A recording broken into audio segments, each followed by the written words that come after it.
That's wrong. Welcome back to the Stephen Knight Show. I want to remind you, we're all over social media, Facebook, Twitter, Instagram, and of course, our official website is StephenKnightShow.com. If you'd rather watch us, go to our YouTube channel. Please subscribe. All right, so a teenager was arrested for fleeing and eluding as part of her bucket list. Florida, we love Florida, but they have some interesting stories. A Florida woman's dream came true when she was arrested for fleeing and eluding experience, she says she's always wanted. On Thursday, the 19-year-old Janai Shamarical Douglas spent her morning taking police on a brief chase that began on Card Sound Road in Homestead. At around 7:45 a.m., Sergeant Robert Dosh, with the Monroe County Sheriff Department, spotted the teen in a Toyota sedan speeding and driving recklessly. When Dosh turned on his patrol car siren and lights, Douglas didn't stop, continued to speed southbound until stopping at a three-way intersection at County Road 905. Once Dosh caught up with Douglas, she confessed that getting arrested was on her bucket list since high school. He quickly fulfilled her goal by taking Douglas into custody for fleeing and eluding. Douglas was booked into the Monroe County Jail. It's unclear if she's been released yet. The driver, that's it. Okay, that's the story. So, Nayyir, girl's bucket list. I was reading the comments on social media. They said, "Girl, what else is on your bucket list?" I mean, what do you think about this young lady? Listen. I see L Boogie. L Boogie is riled up. You know what? I think what I'm gonna say is gonna be. I think I want to hear L Boogie's thoughts. I can't even. I need a drink right now. I don't even want to talk no more. I need a drink. She was going from the time you started this story. I mean, it's crazy. Everybody got their goals and bucket list items and dreams. Man, you know. I can see her in the car. This is my chance. You know, it's crazy. I'm just happy no one got hurt, you know, on her way to achieving her goal and bucket list. I'm happy no one got hurt. I'm happy it was taken in good humor and nobody's lives were lost, no cars or property were banged up. Crazy, but I'm happy it ended well. She got what she wanted. And she was smiling in the mugshot. I don't know if you saw it on our Instagram. I wonder if she was on one. I'm just saying. Look, listen. You can do anything you want to in this world. Just know that there's a consequence for your action. Yeah. I've always said that. So you know the ramifications. Go on and go for it. Pedal to the metal. Throttle. I wonder what she was locked up. She's thinking maybe this wasn't a good idea. Yeah. No, when she tried to go get an apartment or trying to get some credit somewhere, and they tell her no go. Yeah. Lynia. Really? You know what? I'm gonna just keep it simple. Our previous story, I said stupid is universal. This story, this is just perpetually stupid. Yeah. This is just stupid. Like, you're going to ruin your life for what? A thrill. Like a thrill. Like you know there are other ways that you can go sleep with a pimp, go sleep with a goldfish or a dolphin. There are a lot of ways that you can fulfill your quota. Go have sex with a horse. There's a lot of things that actually I think there's a bestiality law you can't have sex with. Yeah. So no, but whatever it is, like, but don't do it to where because you can jeopardize other folks, right? Because you wanting to have fun and get your thrill, you could kill somebody. True. Or you could have had some trigger happy cops shoot your ass. Yes. I don't know if she with a name like that. I don't want to assume she's the black hue. Well,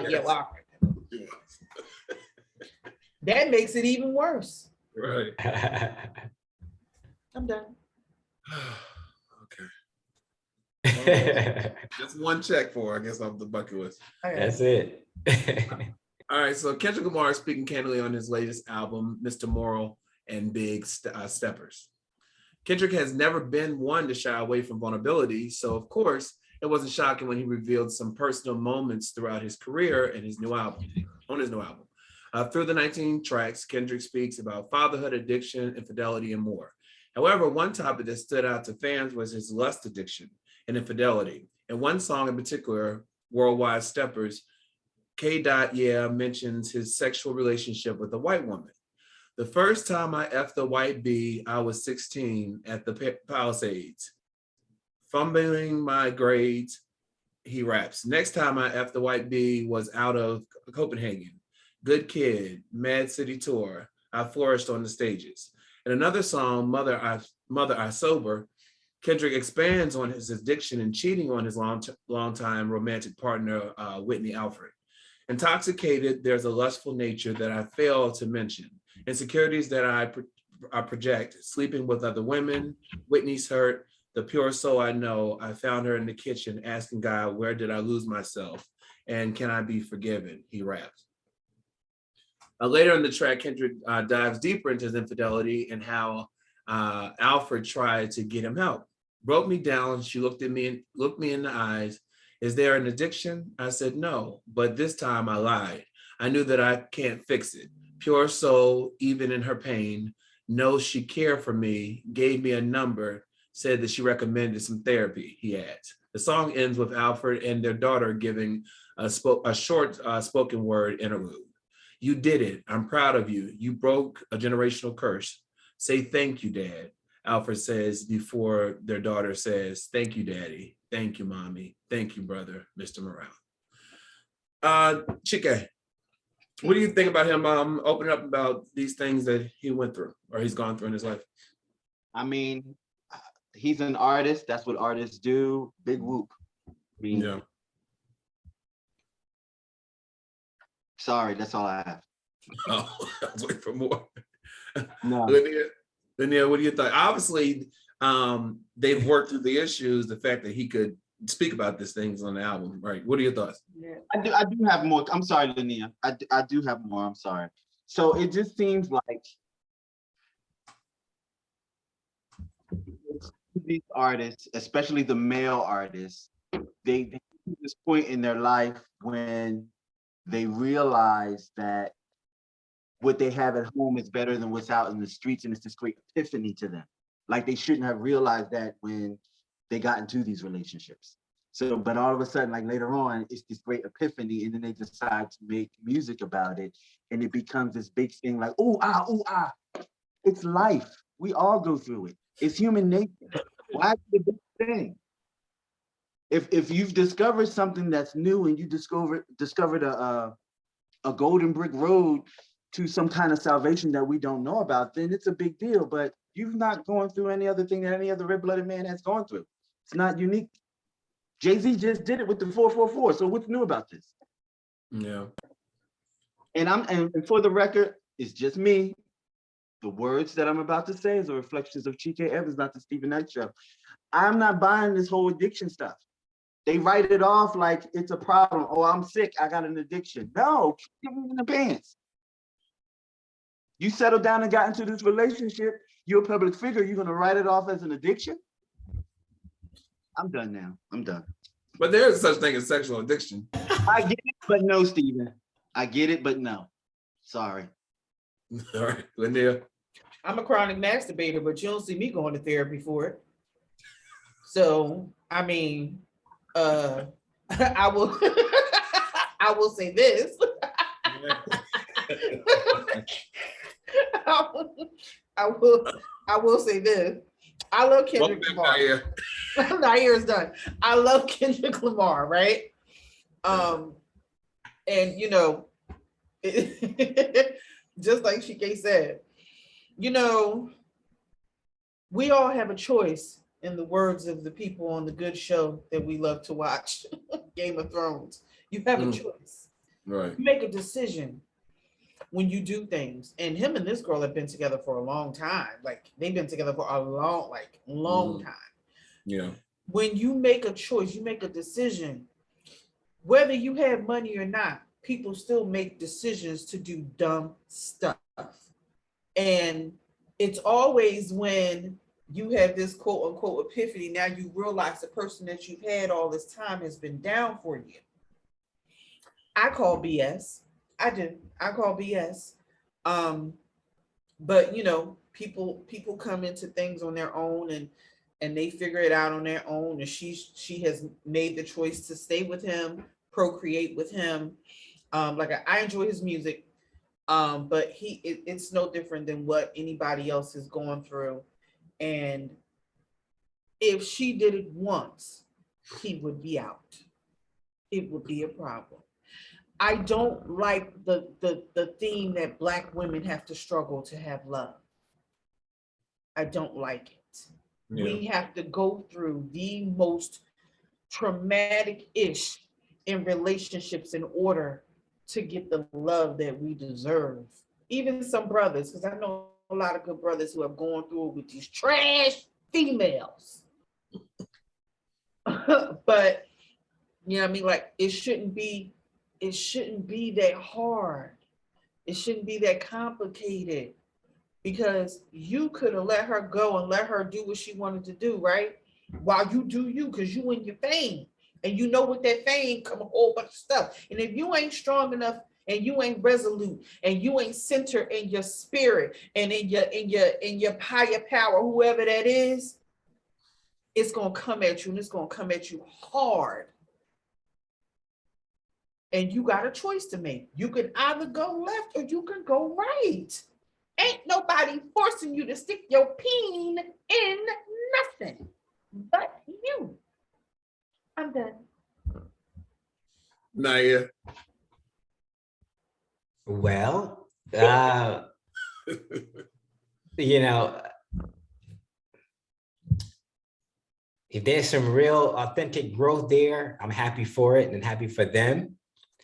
Chike brought up a really good point about the Jay-Z album and how he spoke on his issue. For the Jay-Z project, it was different for me because I felt like it really made Jay-Z more of a real person. You know, for me, it really made him. You know, go ahead, Chike. I wanted to actually direct my next thought to you because you've been in the music game for quite some time. And there's a trajectory of most hip hop artists that have been in the game for quite some time. You go from speaking about being on the streets, you know, trapping, that becomes part of your art. And then you progress into maybe how you become a boss. And then you progress into your family if you decide to build one, which Jay-Z has done very well. He's touched on all that subject matter in his art.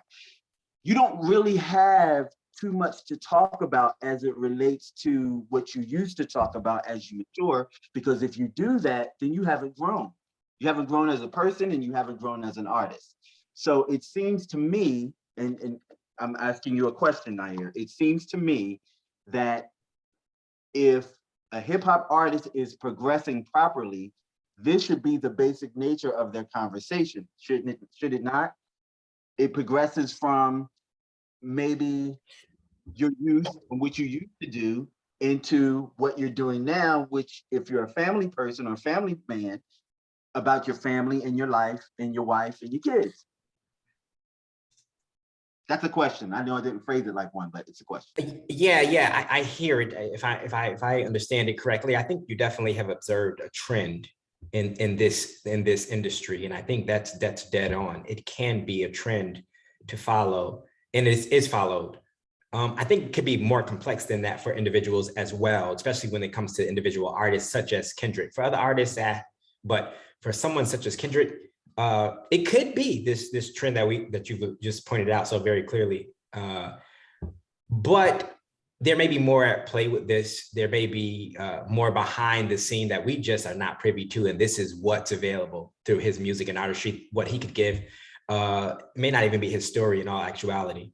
It may be a bit of his story, but nonetheless, with that, I still think that with your growth as an artist or with your trajectory as an artist, you're going to be in new experiences, new environments, and different stories are going to be delivered at different times, not always right when it happens. This could be something that happened, you know, at a specific time in his career, and this is the time that he's had the growth to talk about it or not. But I think it could be a bit more complex. I don't think there's a one way to look at each artist's experiences and situation as they deliver them to the public. when we get it on the album, doesn't mean that's when it happened. It didn't happen in Right. that last year, 2 years, 3 years, 4 years.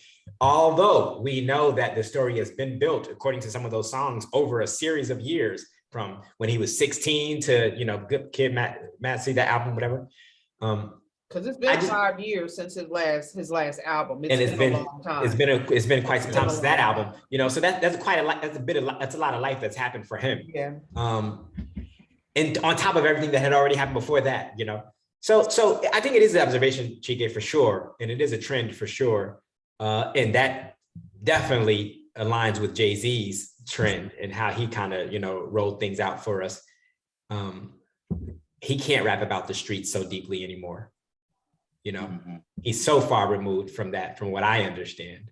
Jay-Z, I'm talking about.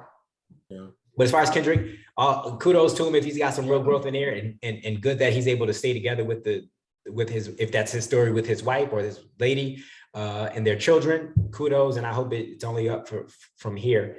And I also echo L Boogie's sentiments. Some men and women have both had, we both had to go through some pretty challenging circumstances to get to that seed of love, you know. But kudos to Kendrick and his fam. Yeah, I think it's, you know, being transparent like that is actually can help other people, because, you know, a lot of times we see these couples and we think couple goals like we did Beyonce and Jay-Z, not knowing what was really going on behind closed doors, what they were able to reveal to us. So I do think that in telling your story sometimes can be a cautionary tale to other up and coming artists or whatnot, or even people going through it now. So the good thing is that from what we can tell from the album, it ended on a good note. So while his wife and his daughter saying, "You did it, Daddy. Thank you, Daddy." So we hope that he continues on that path.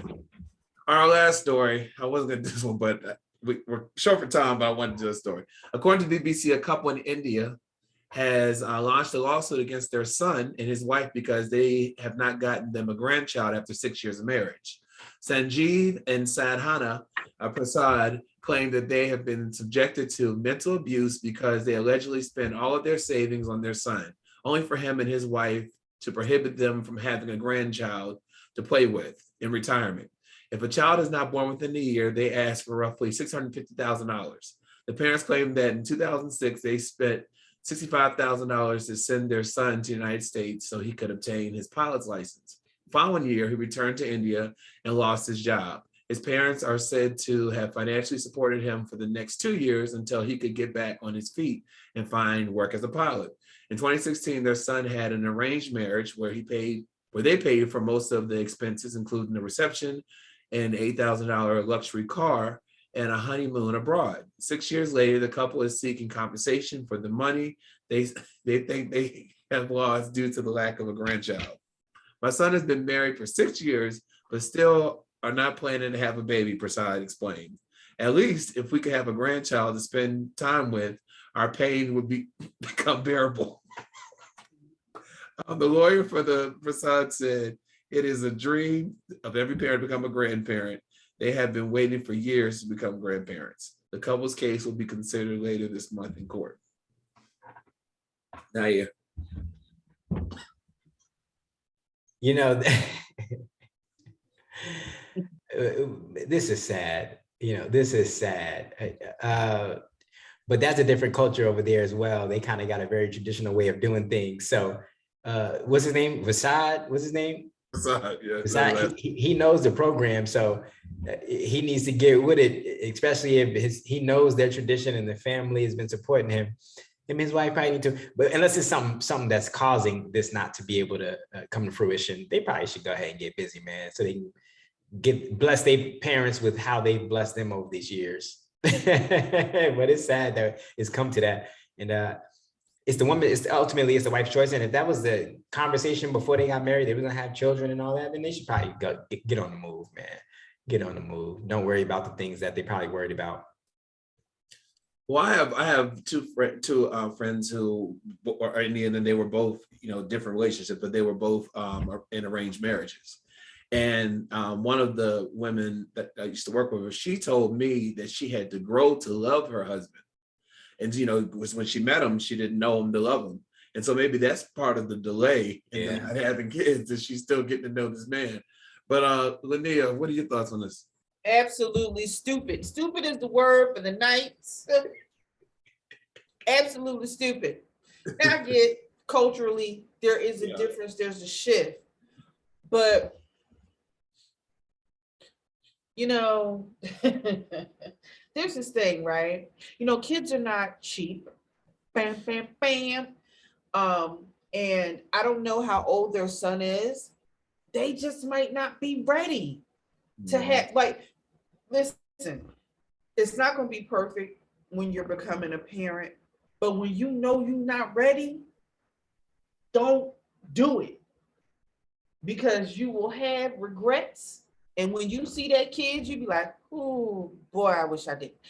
I'm just saying, don't do it if you're not ready. And then to have that type of pressure, but then to sue, you suing him, you think that's gonna make him want to put his pee in his wife even more to knock her up because you suing him?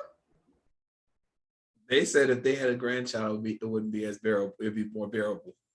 If they had more kids, then they would be happy, because then those other kids would have had kids. Like, I just that type of pressure, like, that's crazy. That sounds crazy to me. No, I'm not having. That's like, what, you want to be in the bedroom with them? You want to direct them? No, I'm sorry. I'm thinking perhaps that he's probably their only male child who can produce a child that way.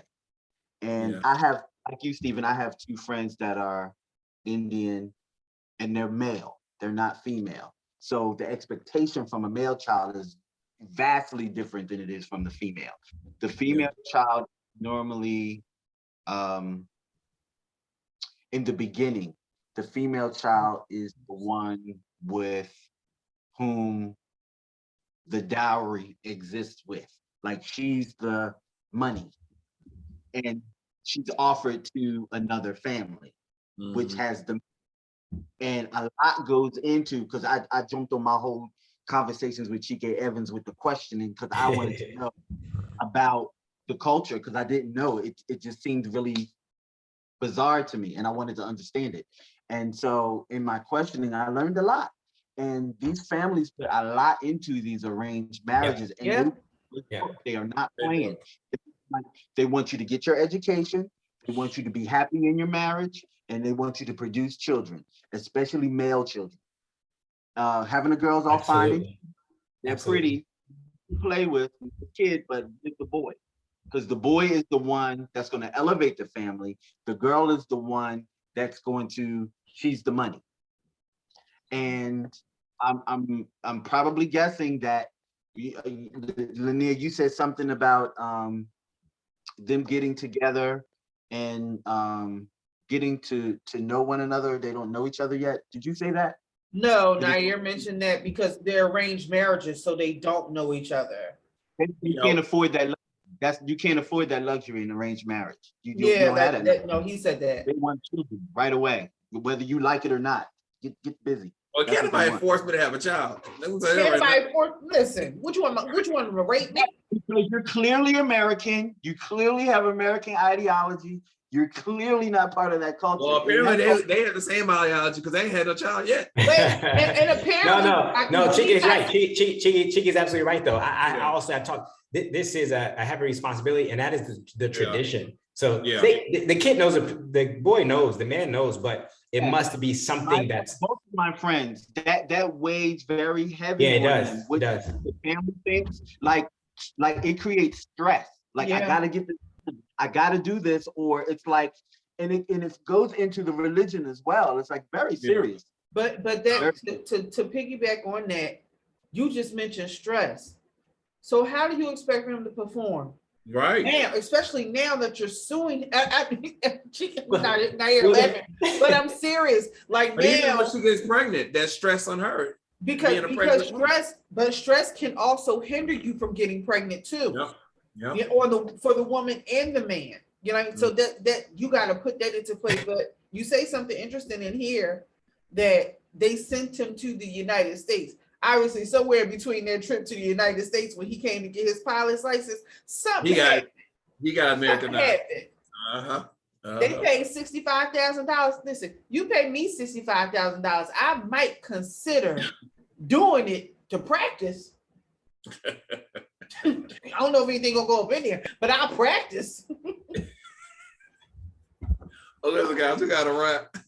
Nayyir, so great having you back, man. Thank you for having me back, family. Thank you. Thank you. Good to hear things as always. Yes, And Chike, I'll see your movie reviews. Yes. And we're right back.